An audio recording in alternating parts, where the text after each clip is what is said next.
Et oui, sentez-vous bien. C'est d'ailleurs un sujet qu'on pourra évoquer dans les carnets santé peut-être un jour, le self-défense. Avec grand plaisir. Eh oui. Ça sera l'occasion de tester et de faire un reportage. Bah oui. Voilà, c'est fait. Gérard, il est sur tous les coups. C'est fait, c'est bon, je suis là. Mais juste avant de se défendre, on va déjà essayer de défendre autre chose, puisque on va parler zéro déchet. Pardon. On va parler zéro déchet parce qu'on a une date à retenir cette année qui est le 1er août. Est-ce que vous savez pourquoi? Vous avez peut-être entendu ça dans l'actualité, c'est possible. Oui, j'ai dû l'entendre, mais là j'avoue que, je ne sais plus. Oui, Alors le 1er août, c'était le jour du dépassement. Oui, le jour du dépassement, c'est-à-dire que c'est le jour où nous avons consommé l'intégralité des ressources que peut produire la planète en une année entière. Donc depuis, on est dans le rouge, c'est voilà, ça? C'est ça. On est en dette complète au niveau de la planète, au niveau écologique. Donc c'est pour ça qu'on a décidé de traiter de ce sujet dans les carnets santé sur un gros dossier pour essayer un peu de faire prendre conscience aux gens, effectivement, qu'aujourd'hui, tout simplement, nos poubelles débordent et qu'on a un vrai problème par rapport à ça.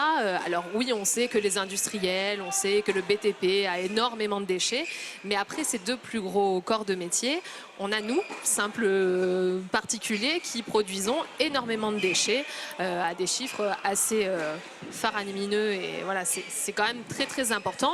Et donc effectivement, le but de ce dossier, c'était un peu de décortiquer ce concept du zéro déchet. Attention qu'il n'est pas de produire aucun déchet parce que ce serait complètement impossible, même si on a aujourd'hui des personnes qui arrivent dans un simple petit bocal de confiture à mettre l'intégralité de leurs déchets de toute l'année. Donc il y en a qui vont d'une année, voilà, d'une année complète.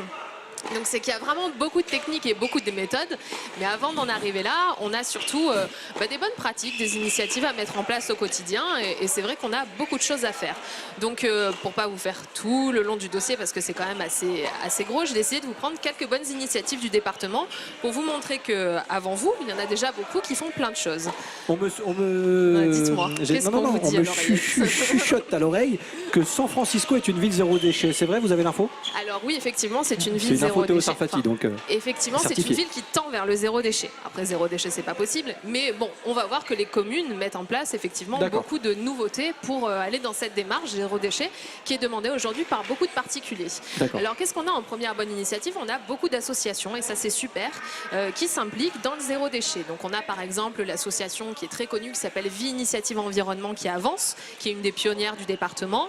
Et on a, nous, on a rencontré dans le dossier l'association Zéro Déchet Nice. Donc cette association, elle est assez jeune, elle a seulement 2 ans et elle est composée exclusivement de bénévoles. Et ce qui est sympa quand on veut se lancer dans le zéro déchet, c'est qu'on peut aller soit devenir bénévole et apprendre au fur et à mesure, même si on commence de zéro, entre guillemets, on peut tout apprendre, soit tout simplement se servir des événements qu'ils organisent. Donc on a beaucoup d'événements comme des cafés astuces par exemple, c'est l'occasion d'apprendre pendant le temps d'une petite heure, le temps d'un café, une astuce zéro déchet. Donc par exemple, apprendre à fabriquer sa propre lessive, apprendre à faire un cosmétique pour sa salle de bain. On en avait parlé. Ou en kimono, il faut être. Ça c'est une lessive maison, ça n'existe pas dans le commerce. Ça c'est zéro déchet, ça. Ça ouais. Ça fait comme jamais, il nous a dit. Il est trop fort. Il est bien en kimono. Ah ouais, il est bien. Non mais.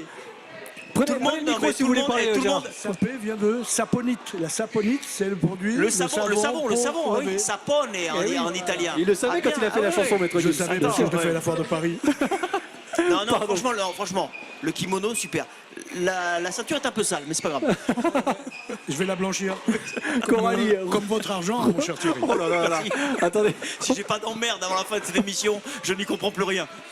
Je sais pas, l'année dernière, j'avais parlé du dentifrice qu'on fabriquait dans ces cafés astuces. Et c'était l'émission avec un Claude François et on était mort de rire tout le long. Donc je sais pas, le zéro déchet inspire apparemment. Écoute, mais tant mieux.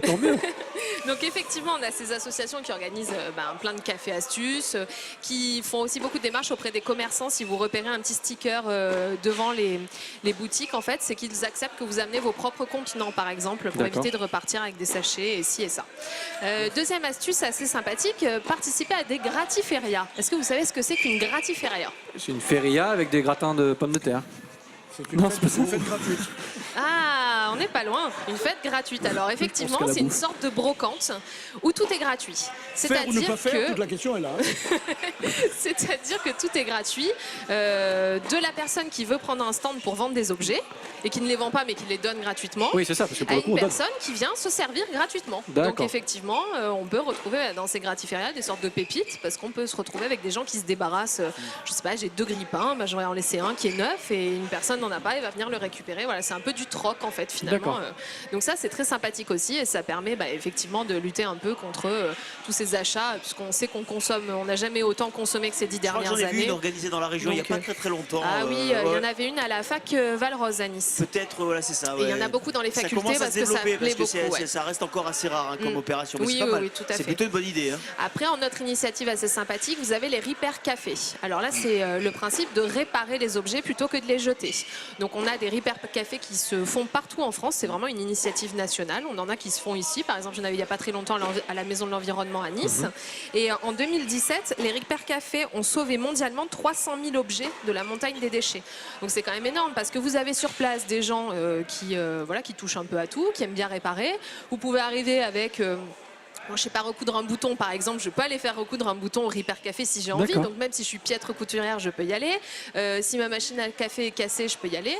Et puis si je sais pas réparer, je peux apprendre, je peux regarder, je peux participer à une réparation. Enfin voilà, c'est vraiment un concept un peu sympa et ludique et qui permet de sauver des objets de la montagne des déchets. Dernière chose assez intéressante, peut-être rapidement, c'est Univalom. C'est un syndicat de traitement des déchets qui est plutôt sur l'ouest du département, qui s'est lancé dans une grande aventure. Ils ont commencé l'année dernière avec 3 communes, me semble-t-il, où ils ont regroupé des familles qui souhaitent rentrer dans cette initiative de zéro déchet. Et leur but, c'est de les accompagner sur 6 mois.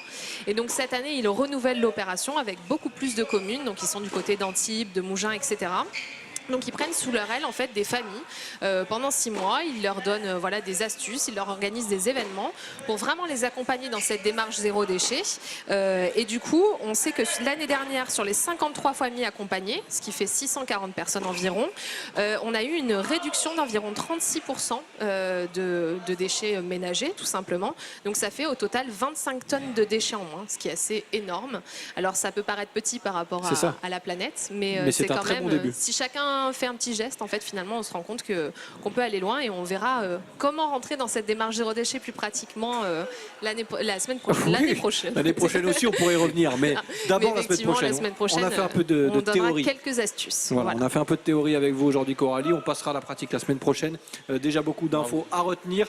Direction les carnets santé, bien sûr, pour en savoir un petit peu plus, et également sur Internet, parce que là, on voit la jolie couverture. Mais ça se passe aussi sur Internet. Lescarnetsanté.fr. Merci beaucoup, Merci à vous. Coralie Bouisset. Chez Coralie Bouisset, rien ne